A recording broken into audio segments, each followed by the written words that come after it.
supplies and equipment.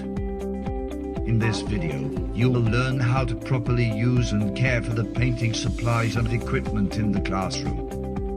There are two types of paint available for you to use: acrylics and watercolors. The acrylic paints are spread out along the counter for easy access. When you use acrylic paint, you'll need a palette. In this class, we use paper plates so that the palette can be thrown away at the end of the class period. Do not use plastic trays for the acrylic paint. They are difficult to clean, and you'll run out of time and all of the trays will be left in the sink looking like this.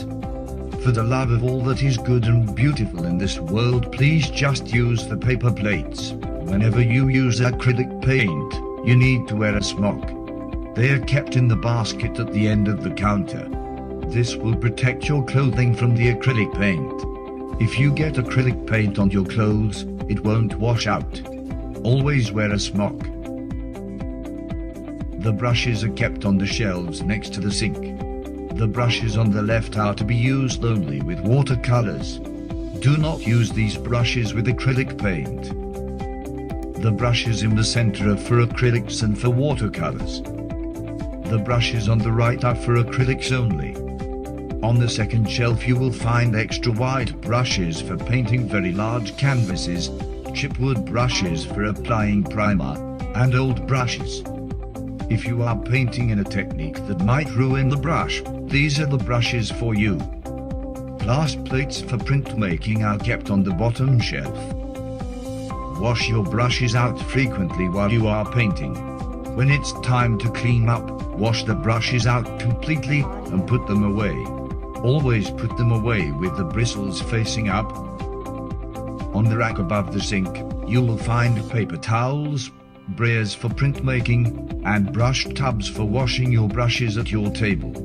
Always wash out the brush tubs after use and stack them back on the overhead rack to dry. The small rack hanging down above the sink is for storing plastic paint trays. These trays are not for acrylic paint.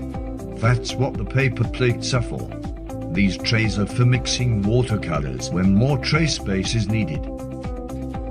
After you are done using the sink, make sure to wipe and rinse out the sink and leave it as clean as possible. If paint residue dries inside the sink, it solidifies and becomes very difficult to clean later.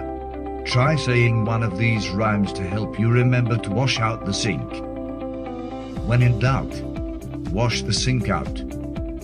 Or you could say, think, wash out the freaking sink. When using the sink, don't turn the water on all the way. The drain on the floor is very slow, and if too much water stacks up, it will flood the classroom. If you are draining the sinks after they were filled with water, only drain one sink at a time. If you ever see the drain starting to flood, immediately plug the sinks and turn off the water. Then clean the water from the floor with a sponge or paper towels. If we all work together, we can have an environment that is fun, safe, and clean. Just remember, when you are painting in a classroom, you are part of a team. The clean team. Way to go, team.